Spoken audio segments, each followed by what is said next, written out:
Adakah hudud kena kepada non-Muslim? Saya sebut sikit lah, yang ni dah jadi isu semasa. Tuan-tuan agak-agak adilnya, saya tanya dulu. Keadilan ini bukan saja adil, tapi hendaklah kelihatan adil. Satu orang non-Muslim mencuri 20,000, kata 50,000 rompak, dia tak dipotong tangan. Seorang Muslim pula curi 50,000, dia dipotong tangan. Pergi ke mahkamah untuk first, mahkamah kata tak dipotong tangan, masuk penjara. Seorang lagi potong tangan. Adakah satu keadilan?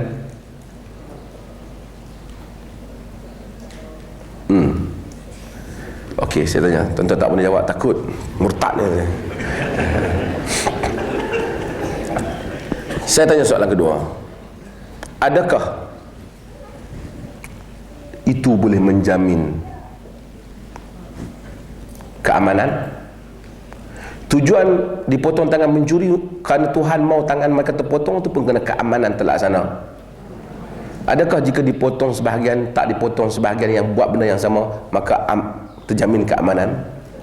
Ataupun akan ada pihak yang kata kita bebas, dia saja yang takut?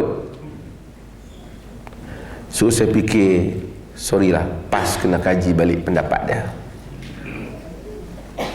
Saya kata kadang-kadang bukan orang tolak hudud Tuhan, orang tolak tafsiran kita.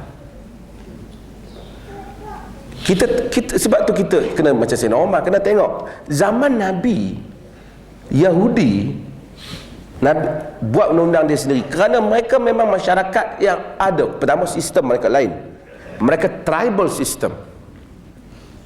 Kemudian mereka memang ada undang-undang yang berjalan di kalangan mereka. Hari ini non-Muslim kat Malaysia bukan ada undang-undang tersendiri mereka.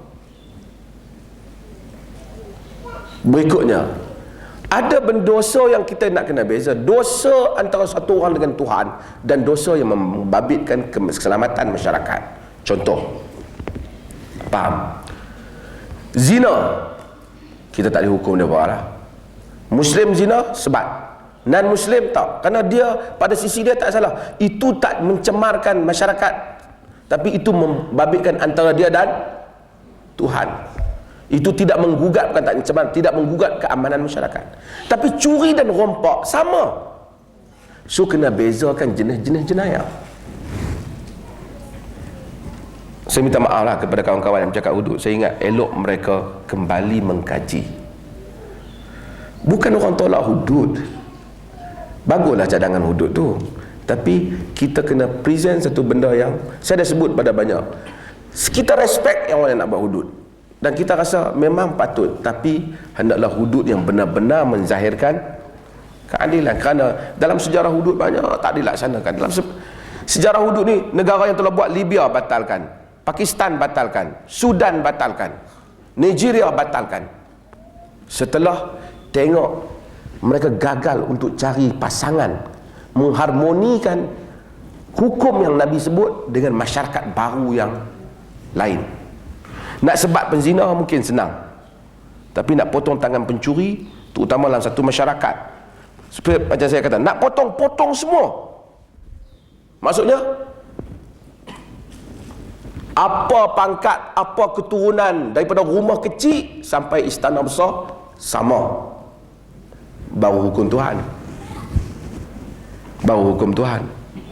Jadi ini perkara yang saya tak menentang hudud, cuma saya rasa kalau kita silap undang-undang jenayah, undang-undang British, orang kata undang-undang British tak bagus, tapi jangan silap undang-undang Tuhan.